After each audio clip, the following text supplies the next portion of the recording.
distinguir estas enfermedades metaxénicas y realizar el diagnóstico clínico de estas enfermedades, reconocer las medidas preventivas. Estas enfermedades, como les decía, están transmitidas por unos vectores, que son unos mosquitos, y esos transmiten la enfermedad y diferentes enfermedades. Hay vectores que transmiten varias enfermedades metaxénicas y hay otras que, por ejemplo, el de la malaria, que es transmitida solamente por un artrópodo. Entonces, en estas enfermedades hay un hospedero, ¿no?, que es el hombre enfermo, el vector, que es el invertebrado, ¿no?, y el agente biológico.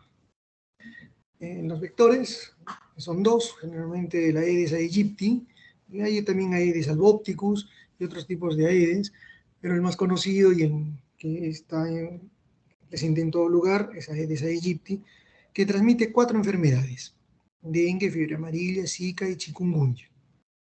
Es un vector, las hembras son las que transmiten estas enfermedades.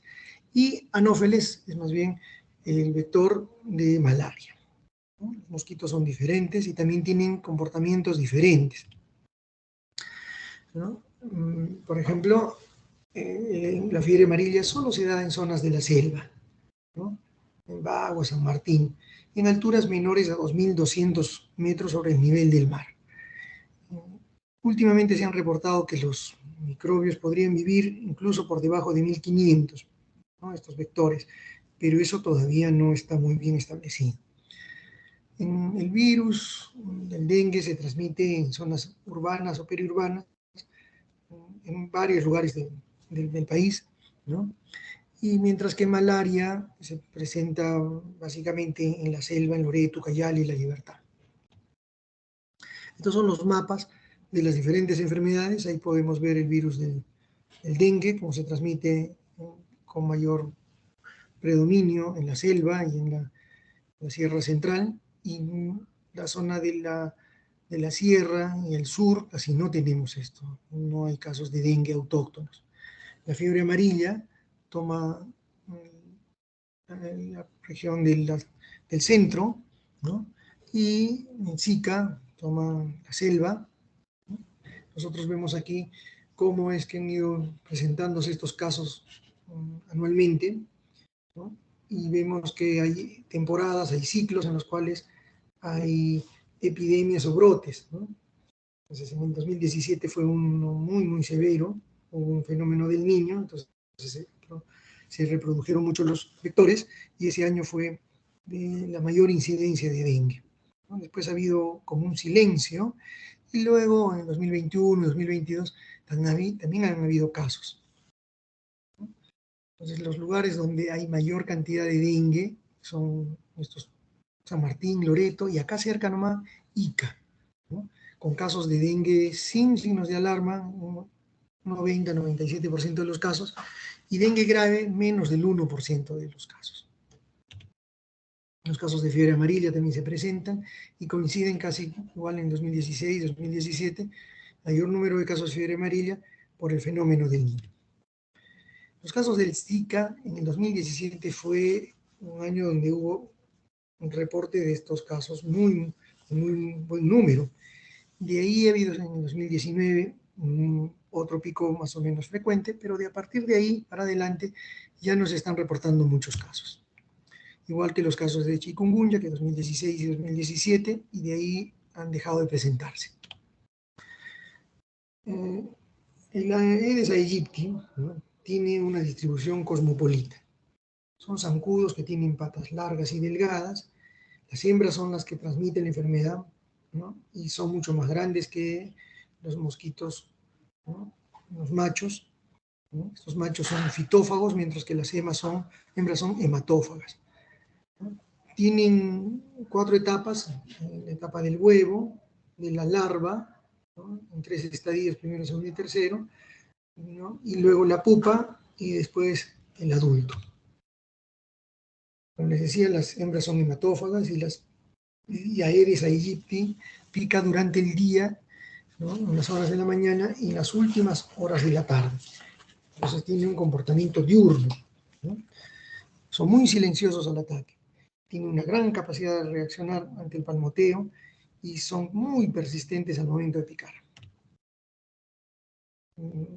Los huevos se ponen en paquetes de 25 a 100 huevos por cada ovipostura, y esto se coloca en la superficie del agua, en el nivel agua, en esa interfase entre agua y aire, ¿no? Aprovechando la tensión superficial. Ahí deposita sus huevitos la hembra, y luego, pues en unos días, comienzan a salir pues las larvas, las pupas y los machos, ¿no? Y los adultos. Esta agua tiene que tener unas características, ¿no? Tiene que ser un agua limpia, con bajo contenido de material orgánico, bajo contenido de sales. Aedes aegypti y Aedes albopticus son los que transmiten estas enfermedades. Tienen algunas diferencias. Aedes aegypti vive en una zona tropical, ¿no? Pero es doméstico y vive en aguas estancadas. Aedes albopticus puede vivir en zonas más frías, más templadas, y es rural o periurbano, y necesita pequeños depósitos de agua para sobrevivir y depositar sus huevos. Ahora vamos a hablar sobre el virus, ¿no? Acá tenemos el virus del dengue, fiebre amarilla, zika y chikungunya, que son transmitidos por Aedes aegypti. Todos tienen una característica en común, que son virus ARN monocatenarios, ¿no? Dengue, fiebre amarilla y zika son flavivirus, ¿no? Mientras que chikungunya es un togavirus. El virus del dengue tiene 4 serotipos, el 1, el 2, el 3 y el 4, ¿no? El de fiebre amarilla solamente tiene 2, el 1, que está en África, y el 2A, que también está en África, y el 2B en América del Sur.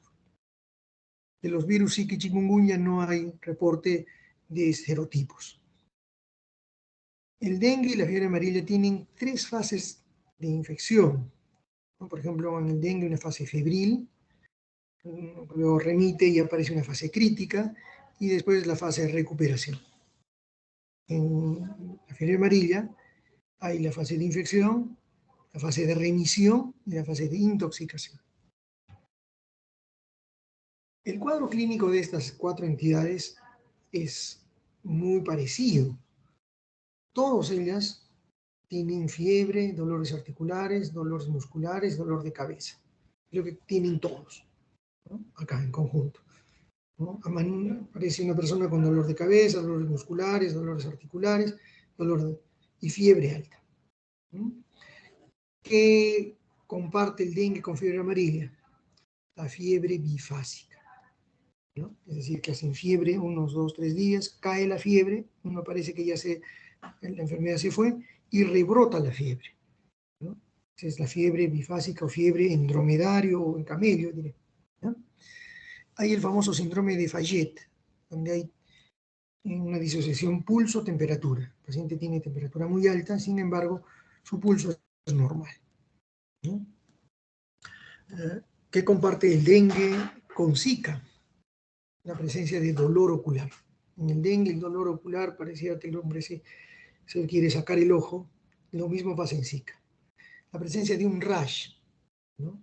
Un rash, y el síndrome de Guillain-Barré puede estar en Zika y en dengue. Comparten Zika y chikungunya, ¿no? Chikungunya es una entidad que tiene muy pocos síntomas: dolores musculares, fiebres, dolor de cabeza y dolores articulares. Eso es lo que comparten con Zika. Zika puede producir enfermedades congénitas, como darle al niño Zika congénito con microcefalia, uveitis. El Zika en el adulto puede dar conjuntivitis. Cosas propias de la fiebre amarilla: presencia de ictericia, ¿no? Falla multiorgánica, náuseas, vómitos, albuminuria, un daño multisistémico. Y en el dengue, ¿no?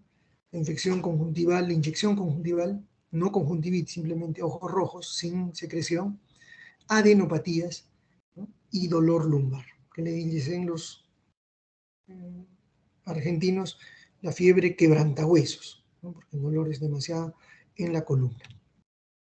Vamos a ver entonces el dengue, que se divide clínicamente en dengue sin signos de alarma o un dengue leve, otro con signos de alarma y el dengue grave. El año pasado hubo 39 muertes y 49.000 casos de dengue. Y en el 2020 hubo casi el doble de muertos y un número parecido de de casos en esa enfermedad. Tienen 3 fases, como dijimos: una fase febril, una fase crítica, que luego de caer la fiebre, que hay que buscar signos de alarma para ver si no se complica, y la fase de recuperación. En la fase febril, el paciente tiene un periodo de incubación de 1 a 7 días y aparece fiebre, ¿no? Por eso le llaman fiebre del dengue, ¿no? Entre 1 y 5 días. Fiebre alta, 39.4, 41 grados. Y en ese momento de la fiebre tienes dolor de garganta, rinitis, tos ligera, como si fuera un resfrío, dolor frontal, dolor retroorbitario, signo de la espalda rota, o fiebre quebrantahuesos. Te aparece un exantema macular generalizado y transitorio. Hay el signo de Fayet, de la disociación pulso-temperatura, el antecedente de un viaje a la zona endémica. Se le llama fiebre bifásica porque después de un par de días de que el paciente está con esos síntomas, cae la fiebre, también por 2 o 3 días, y luego reaparece. En el momento de reaparecer, aparece un segundo exantema maculopapular morbiliforme, ¿no? Que le dicen islas blancas en el mar rojo. El paciente está totalmente rojo y hay lugares que son las hipocrómicas. No afecta a las manos, las palmas ni las plantas. Entonces, al momento de reaparecer la fiebre se da la fase crítica. En esta fase crítica hay que buscar los signos de alarma. Aparte de la reaparición de la fiebre, el paciente comienza a presentar dolor abdominal intenso, hepatomegalia, vómitos persistentes, hipotensión postural. Hay una hemoconcentración, entonces comienza a haber aumento del hematocrito, ascitis, derrame pleural, plaquetopenia y sangrado mucocutáneo. Entonces el paciente presenta los síntomas de compromiso hematológico. Esos son los signos que uno tiene que buscar. Después de que el paciente presenta el cuadro del dengue y ha desaparecido las molestias, pues comenzamos a buscar si no aparece dolor abdominal, hepatomegalia, vómitos, hipotensión, etc.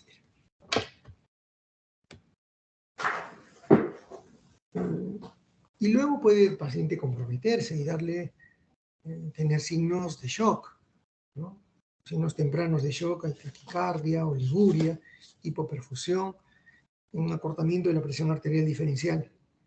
Signos tardíos como ya un pulso débil, compromiso de conciencia e hipotensión más marcada. Miren ahí los signos de hipotensión, línea capilar bien disminuida, signos de derrame pleural. Y luego se hace la prueba del torniquete, ¿no? Como hay compromiso hematológico y la coagulación, entonces tomamos la presión arterial y la tenemos la presión en un punto medio entre la sistólica y diastólica, por unos 5 minutos. Retiramos el manguito del tensiómetro y comenzamos a contar. Si es que hay más de 20 petequias por pulgada cuadrada, 20 petequias por cada 6.25 centímetros cuadrados. Entonces, si es así, se habla del signo del torniquete positivo, es un signo de gravedad.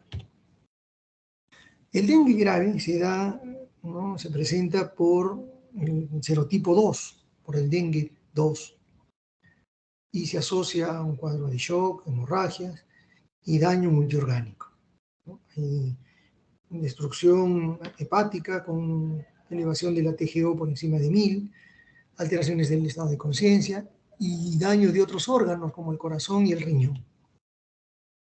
Comienza a haber leucopenia y plaquetopenia, ¿no? La leucopenia es por la misma destrucción de los glóbulos blancos o por un inhibidor a nivel de la médula ósea. Lo mismo que plaquetopenia, que es un signo de alarma, ¿no? Entonces, por una infección directa al megacariocito, y por lo tanto hay disminución de la producción de megacariocitos, y también por destrucción plaquetaria. Se comienza a ver plaquetopenia. Si el paciente sobrevive a esto, en la fase de recuperación, que se da 24, 48 horas después, hay un cuadro de reabsorción de líquidos, entonces el hematocrito que estaba concentrado comienza a diluirse, comienza a aparecer un prurito generalizado, ¿no? Y aumento de plaquetas, ¿no? Por encima de 50.000, que ya la plaquetopenia deja de ser riesgosa. Y aparece este segundo exantema, como les decía, en la isla blanca, en mar rojo, ¿no? Toda la piel enrojecida y unas zonas hipocrómicas, como si fueran unas islas. En los primeros 5 días no hay serología, igual que en el COVID, IgG, IgM, eso no funciona, ¿no? El cultivo viral es caro. Lo que se puede hacer es reacción de cadena polimerasa para detectar el ácido nucleico y detección de antígeno, así como la prueba rápida que estamos haciendo, igual hay para el dengue. Del 6º día para adelante, sí se puede usar anticuerpos, IgG, IgM. IgM, para poner la seroconversión, que es una respuesta primaria, IgG, la respuesta secundaria, más allá del 10º día. Hay una reacción cruzada de estas pruebas con Zika, con fiebre amarilla. Además de que el cuadro clínico es a veces parecido, puede haber también una confusión laboratorial. En el laboratorio, como hemos visto, hay leucopenia, pancitopenia, acidosis, aumento del hematocrito, elevación del tiempo de protrombina por alteraciones de los factores de coagulación, disminución del fibrinógeno, derrame pleural. Las complicaciones, hay una disfunción hepática, ¿no? El tipo 3 y 4 del dengue son los que producen estas alteraciones. Doctor. Sí, dígame. Doctor, disculpe, hace un momento no se movían las diapositivas. Bueno, ahora ya se puede observar. Gracias, doctor. No, hace un momento no se podía visualizar las diapositivas. Muy bien, entonces volvemos a esto. Muy bien.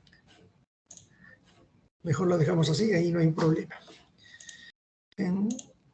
Entonces, las complicaciones se dan por disfunción hepática, ¿no? Generalmente por los serotipos 3 y 4 del dengue.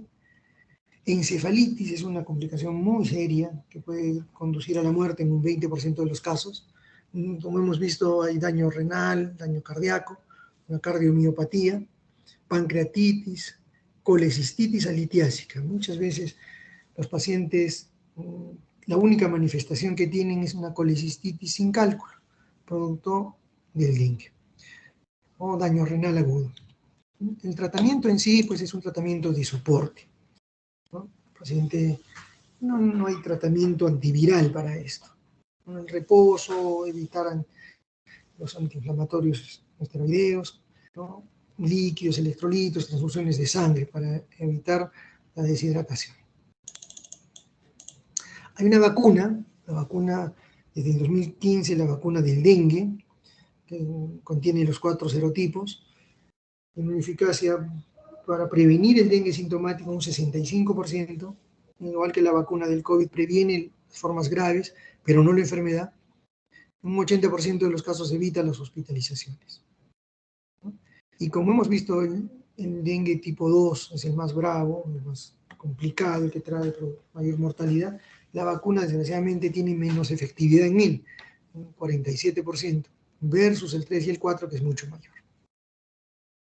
La otra enfermedad que vamos a revisar es la fiebre amarilla. Son muy parecidos, así como la otra enfermedad. Tiene 3 a 6 días en periodo de incubación y tiene, como su nombre dice, fiebre, lo característico, fiebre alta. Escalofríos, dolores musculares, dolores de cabeza. El bradicardia y fiebre, muy parecido al dengue, muy parecido. El dolor muscular, la fiebre, el cuadro como que pareciera ser un resfrío. Luego viene el periodo de remisión, donde los síntomas ceden, hay cierta mejoría, desaparece la fiebre, y si la enfermedad no progresa, ¿no?, al siguiente periodo, que es el periodo de intoxicación, pues probablemente te haya dado la fiebre amarilla muy leve. Pero hay pacientes que van hacia la otra fase, al periodo de intoxicación, que es un 15-20% de los casos, ¿no? Y en ese caso reaparecen los síntomas, reaparece la fiebre. Entonces es igual que el caso del dengue, una fiebre bifásica.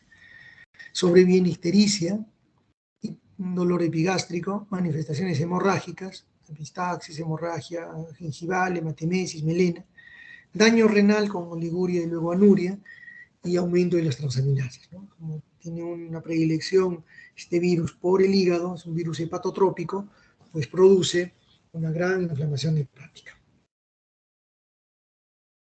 Muy bien. En este periodo de incubación, la letalidad es alrededor del 50% de los casos.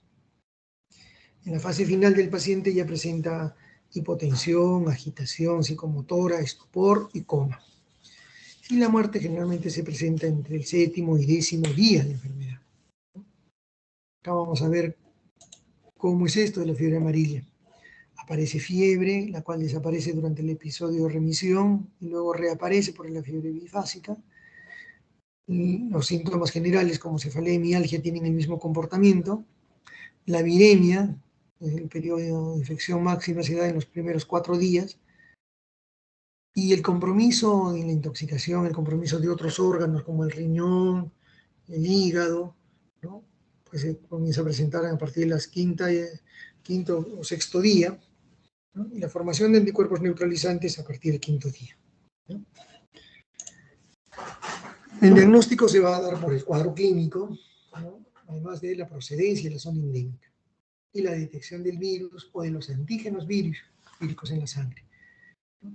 Se puede hacer, como les decía, IgM para fiebre amarilla más allá de la semana, o si no, el dosaje de antígeno rápido, antígeno vírico en sangre. El tratamiento es un tratamiento de sostén, de mantenimiento. Hay que evitar que el paciente pueda ser picado por otro insecto y luego este insecto transmitir la enfermedad a otras personas. Entonces, debe pasar el paciente estar aislado, ¿no? Controlar la fiebre con antipiréticos, reponer los líquidos, ¿no? Corrección del ácido, el equilibrio ácido-base, nutrirlo adecuadamente, evitar los medicamentos hepatotóxicos o nefrotóxicos. Generalmente el paracetamol, el ibuprofeno son hepatotóxicos, el paracetamol, y el ibuprofeno es nefrotóxico, entonces podría usarse metamizol, Replimán, ¿no? Para esos casos. Las complicaciones son las hemorragias, ¿no? Hemorragia grave y la insuficiencia hepática, renal o respiratoria. Estas formas de prevenir las enfermedades metaxénicas se aplica para todos, ¿no? Vacunas como el de la fiebre amarilla y dengue, evitar picaduras a través de aislamiento con mosquiteros, con el bloqueador o diré con el repelente, ¿no? Que tiene dietiltolueno, usando ropa larga, de manga larga, para evitar que los insectos te piquen en las zonas expuestas. Controlar los mosquitos usando larvicidas en agua estancada, fumigándolos, ¿no? Para que se rompa el ciclo vital del animalito, ¿no? Entonces esto sirve para todos, para todas estas enfermedades metaxénicas. La vacuna de fiebre amarilla se coloca a partir del añito.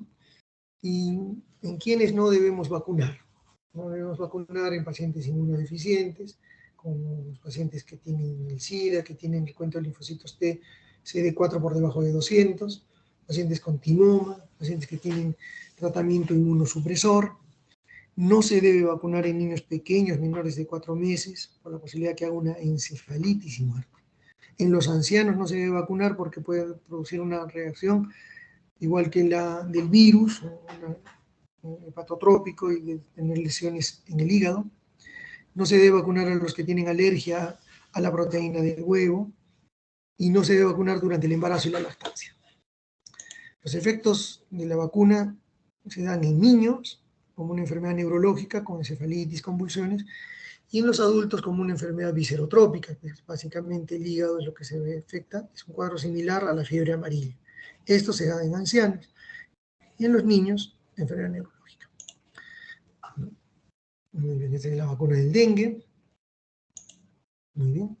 Y ahora vamos a pasar al chikungunya, que es una voz africana del idioma Kina Condé, que significa doblarse, porque el paciente prácticamente viene a la consulta doblado, ¿no? Encorvado. Tienen síntomas como fiebre alta, dolor muy marcado en las articulaciones, erupción en la piel, cefalea, dolores musculares, fatiga, náuseas, ¿no? ¿Qué llama la atención? El que el paciente esté doblado, ¿no? El paciente tenga mucho dolor articular, ¿no? Y las manifestaciones cutáneas, estas erupciones en la piel, ¿no? En una alteración pigmentaria centrofacial, en la cara se pone roja y caliente, ¿no? Una erupción maculopapular en el cuerpo. En los niños pequeños, ampollas o si no úlceras aftosas en la boquita.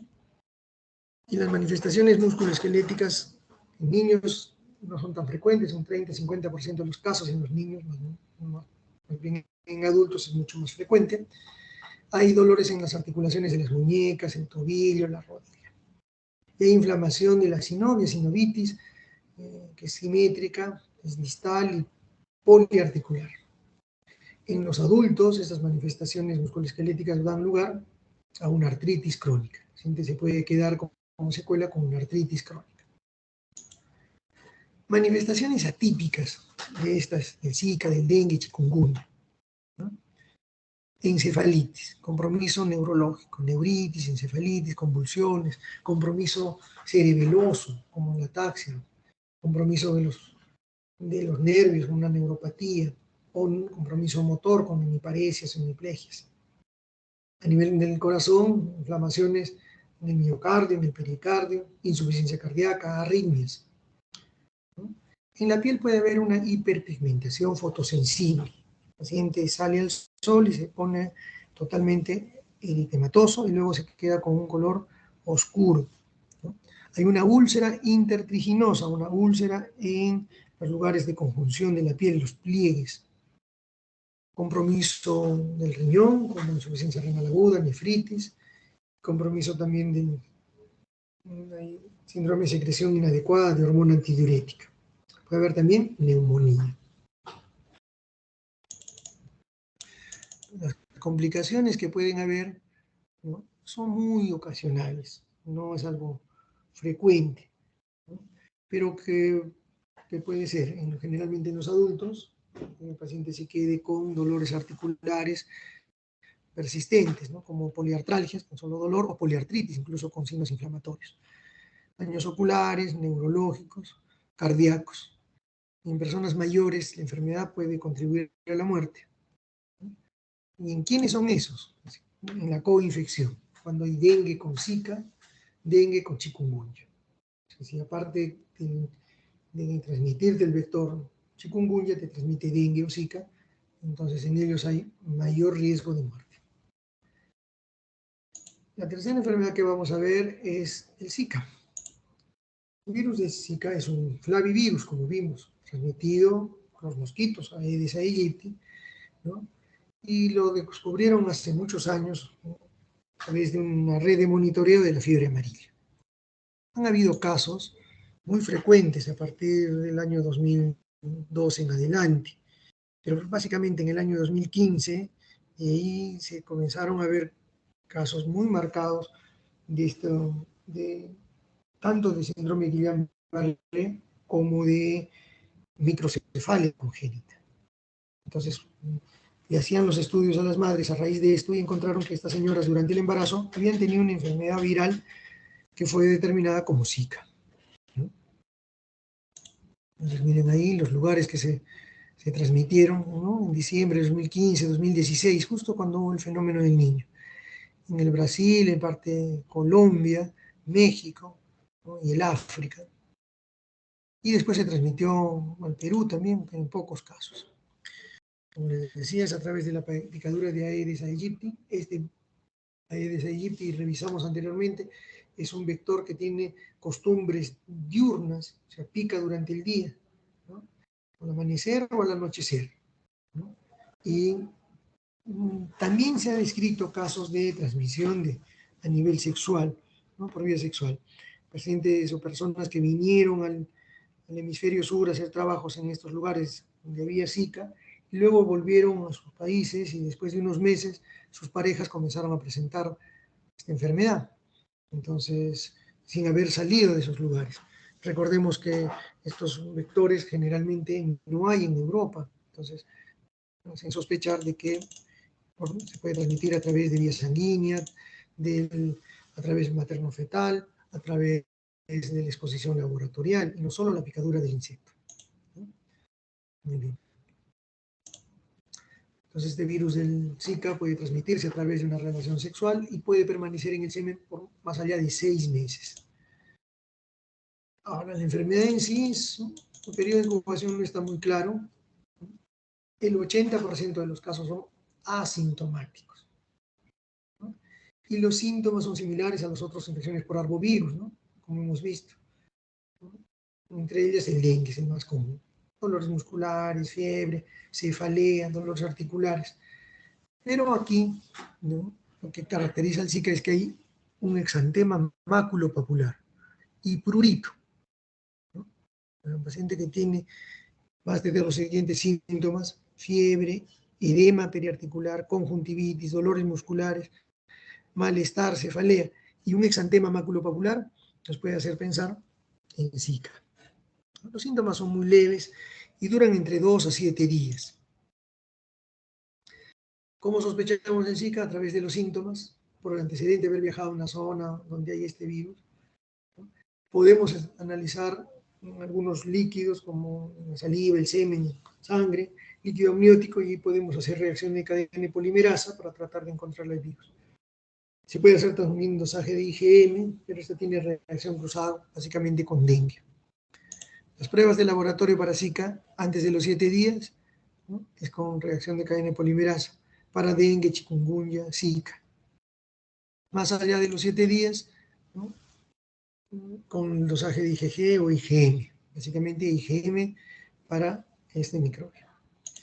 Las complicaciones que dan esta enfermedad, ¿no?, si es el síndrome de Guillain-Barré y microcefalia, ¿no?, si le da a una mujer embarazada. Entonces, aparte de la microcefalia, lo que caracteriza el Zika congénito, ¿no?, es que tiene un pie equinovaro, tiene hipertonía y tiene un daño en la cámara posterior del ojo, como la rodiola, ¿no? Eso también se asocia a ceguera. Pero la microcefalia es lo que llama la atención. Recordemos que se habla de microcefalia cuando la cabecita del niño, el perímetro cefálico, mide menos de 32 centímetros, ¿no?, a las 24 horas en un niño a término. Eso implica que hay un tejido cerebral reducido. Si un niño nace con una cabecita pequeña y además un pie equinovaro y sumamente hipertónico, sospechemos de Zika congénito. En relación a Guillain-Barré, que fue lo que dio lugar a que se investigue este virus, ¿no?, comenzaron a haber casos inusuales de Guillain-Barré, un brote en 2013, 2014, miren acá, comenzó a haber casos de Guillain-Barré, y estudiaron y encontraron que también esos brotes de Guillain-Barré coincidía con un brote de Zika. En el Guillain-Barré, recordemos que hay debilidad bilateral y flacidez de los miembros, y lo que es característico, hiporreflexia o arreflexia. Eso es lo que caracteriza al síndrome de Guillain-Barré. Caracteriza también el hecho que es simétrico, debilidad simétrica, ¿no?, flacidez de miembros inferiores, reflejos disminuidos, un síndrome de Guillain-Barré. Las medidas de prevención, ¿no?, usar ropa clara, ropa larga, usar mosquiteros, fumigar, no acumular agua, ¿no?, el dietiltolveno, esta cuestión para repelente, y mantener la casa cerrada. Ahora vamos a ver malaria. La malaria es una enfermedad aguda y también tiene cierta cronicidad, producida por un protozoo que es el plasmodio, transmitido por la hembra del mosquito Anopheles. Igual que el Aedes aegypti, los mosquitos colocan sus huevitos en la interfaz entre el agua y el aire. También tiene que ser un agua estancadita, pero limpia, libre de sales orgánicas, para que tenga ese ciclo en la larva, la pupa y el adulto, ¿no? Justo miren a través, así como si fuera un sifón o un snorkel, respiran por ahí las larvas. Y conforme van pasando los días, después de unos 5 a 7 días, comienzan a emerger, ¿no?, los adultos.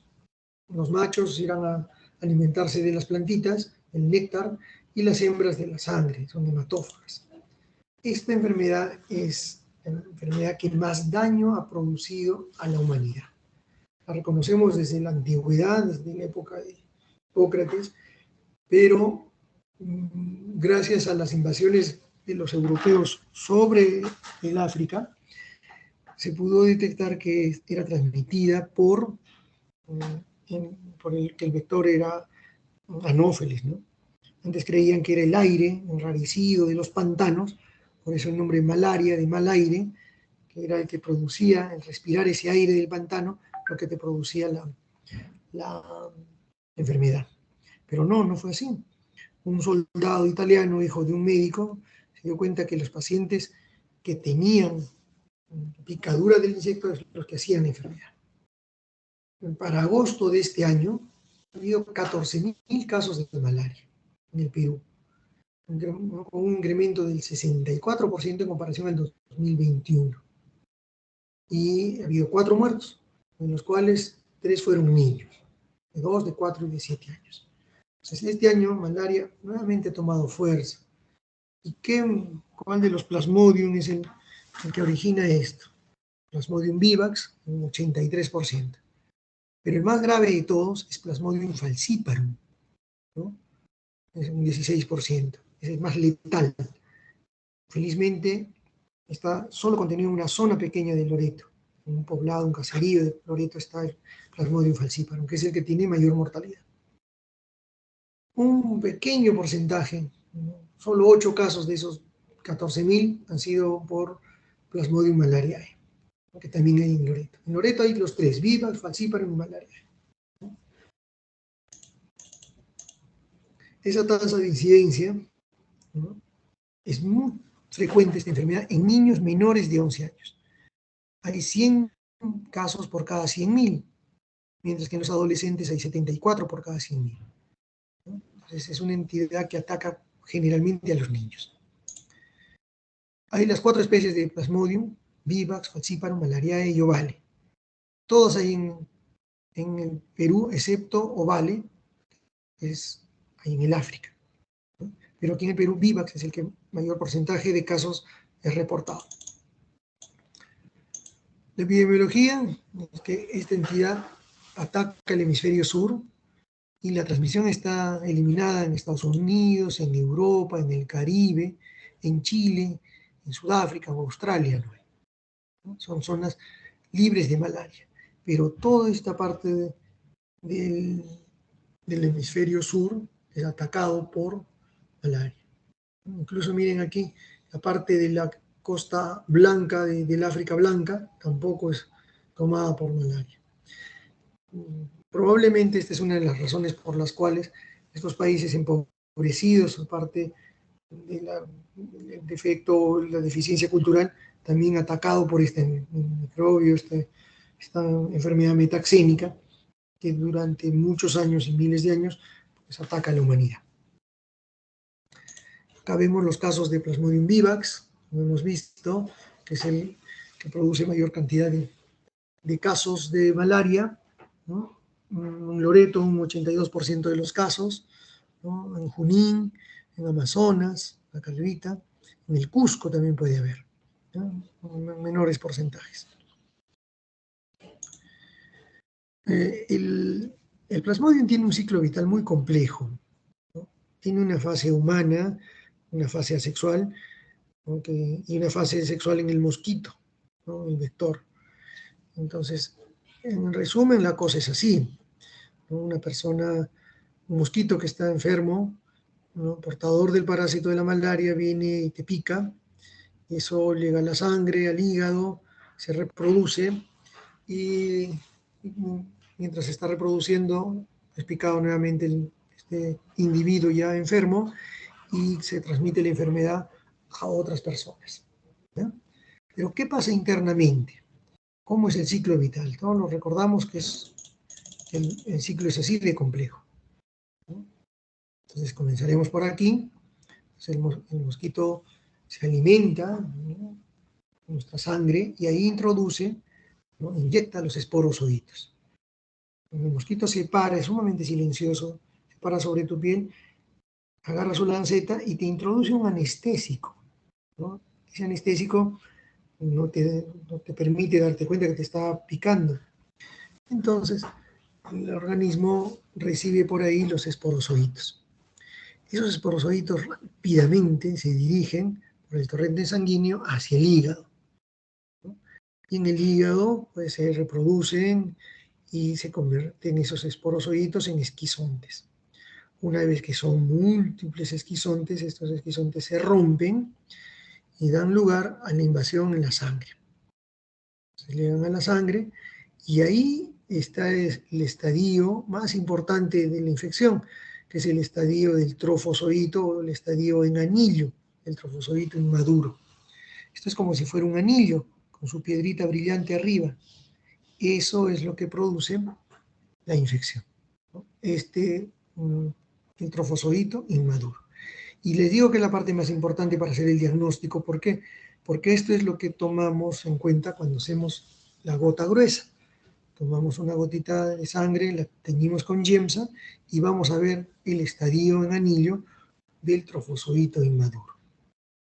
Bueno, este trofozoito inmaduro madura y se convierte en esquizontes y los cuales se rompen nuevamente.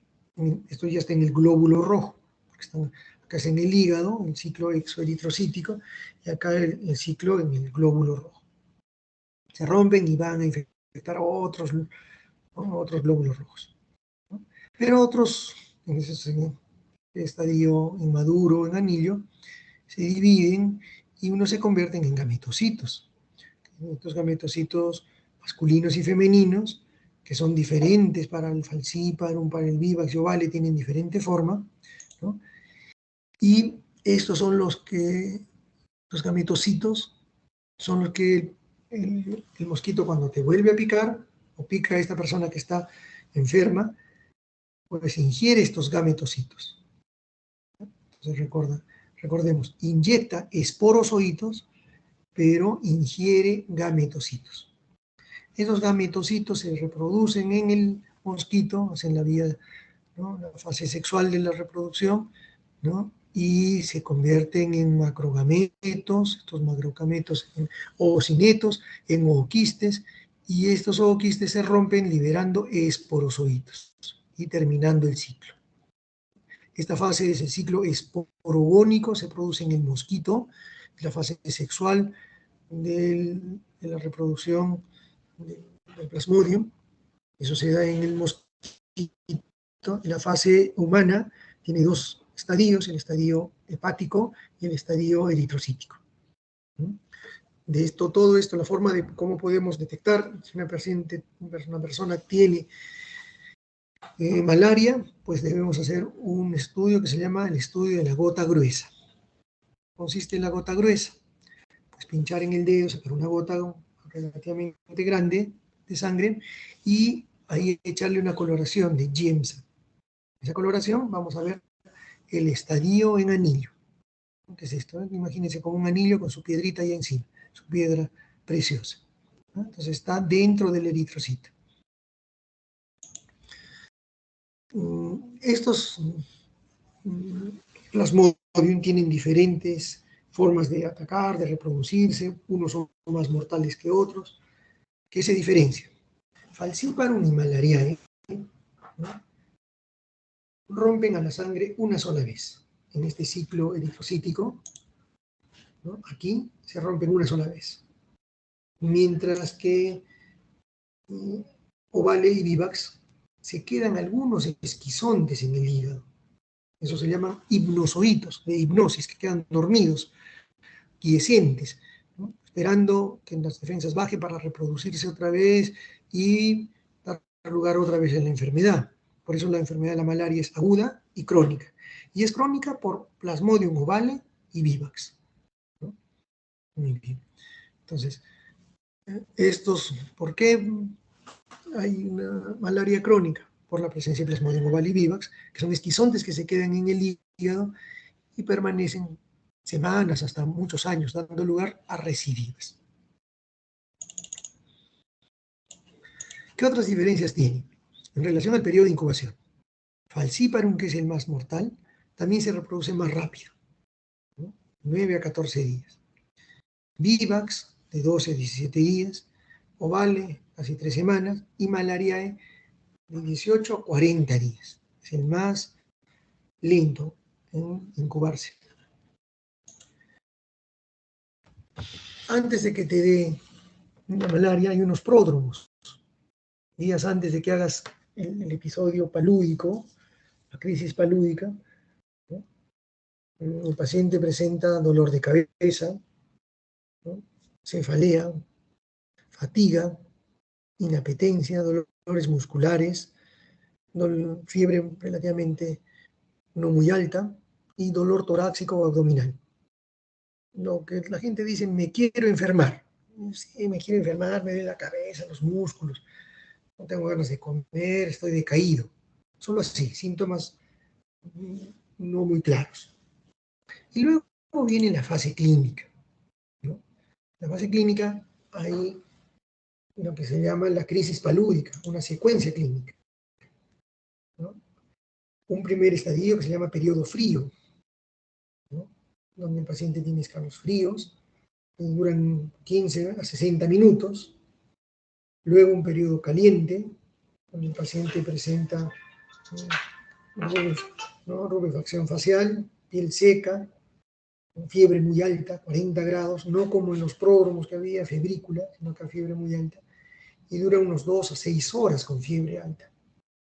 Y luego viene un periodo de lisis, donde hay sudoración, baja la temperatura, ¿no? Estás decaído, somnoliento, 2 o 4 horas dura esto. Entonces, son las tres fases: la fase fría, la fase caliente y la fase húmeda, ¿no? Entonces ahí hay fiebre elevada, escalofríos, sudoración, ¿no? Son los paroxismos de la fiebre. Estos paroxismos coinciden con la ruptura, ¿no?, en la liberación del plasmodium a la sangre. Estos paroxismos de Plasmodium vivax ovale originan picos febriles diarios. Vivax ovale todos los días hacen fiebre. Malariae cada 2 o 3 días, de ahí el nombre de terciana. Falciparum no tiene periodicidad. Puede ser diario, interdiario, después 2 o 3 días. Plasmodium malariae es la famosa terciana. Estos paroxismos, como les decía, coinciden con la ruptura de los esquizontes. En la patogenia de la fiebre, esos picos característicos de fiebre, esa ruptura de los esquizontes, se da junto con la elevación de los niveles séricos de TNF, factor de necrosis tumoral alfa. Eso es lo que da lugar a la fiebre, ¿no? En el examen físico, como es una anemia hemolítica, el paciente está pálido, cianótico, el hígado está grande porque como se deforma el eritrocito por la presencia del estadio en anillo, pues el hígado y el vaso comienzan a crecer. Vivax ovale, ¿no?, tienen liberación de merozoitos hepáticos. Malariae tiene formas persistentes en los glóbulos rojos. Como vimos, Vivax ovale dejaban hipnozoitos, ¿no?, o merozoitos hepáticos sin romperse, que pueden romperse después. Plasmodium malariae puede tener una forma persistente en los glóbulos rojos, ¿no?, principalmente en glóbulos rojos viejos. El diagnóstico, como es una entidad que vimos que atacaba a los niños pequeños, si un niño viene con fiebre y tiene un antecedente de haber viajado o vive en un área endémica, ¿no?, entonces, pues el cuadro clínico nos puede hacer sospechar de esto. Hacemos una identificación del parásito en un frotis con una gota gruesa, tenemos con Gemsa y vemos ahí el estadio en anillo. El tratamiento es bien sencillo para malaria producida por Plasmodium vivax. En niños es cloroquina y primaquina, 3 días de cloroquina, 10 miligramos por kilo los primeros 2 días, 5 el tercer día. Y primaquina una semana, a razón de 0,5 miligramos por kilo. Eso no se puede dar en niños menores de 6 meses. Para el caso de Plasmodium falciparum, no se usan los anteriores, sino sulfadoxina, pirimetamina y artesunato. La sulfadoxina y pirimetamina, una sola dosis, y el artesunato durante 3 días a razón de 4 miligramos por kilo. Lógico, un tratamiento de soporte, como transfusiones de sangre, examinotransfusión, oxígeno, hidratación, anticonvulsivante, ¿no?, diálisis, ¿no?, en el caso de insuficiencia renal, anticonvulsivantes en el caso de malaria cerebral, mantener la glicemia normal, porque una de las complicaciones es hipoglicemia. Otra complicación es trombocitopenia y una ruptura esplénica espontánea. Muy bien. Esas son todas estas enfermedades metaxénicas. No son muy comunes aquí, pero debemos reconocerlas, porque en algún momento podemos irnos a trabajar a la selva o venir un paciente de esa zona endémica y por el cuadro clínico poderlo diferenciar. ¿Tienen alguna pregunta de los alumnos? Muy bien. Bueno, ha sido una clase rápida y breve, y también ustedes han sido muy pocos, pero la importancia es reconocerlas, estudiarlas, para poder diagnosticar. No es algo muy común en nuestro medio, pero algunas veces nos vienen pacientes referidos o vienen de viaje y tienen pues estas enfermedades y tenemos que saberlas reconocer. Muy bien. ¿Tienen alguna pregunta? Muy bien. No habiendo ninguna pregunta, pues les agradezco su atención y ha sido para mí la última clase con ustedes. Ya sé que tienen clase con otros docentes. Desgraciadamente no hemos tenido la oportunidad de conocernos en la presencialidad, pero siempre está el compromiso de que si vuelve la presencialidad el próximo año, vengan, así ya no hagan pediatría 1 o 2, vengan, búsquenme, nos ponemos de acuerdo y podemos enseñarles en la práctica que no hemos hecho en la presencialidad. Muchísimas gracias a la delegada y a los delegados de grupo.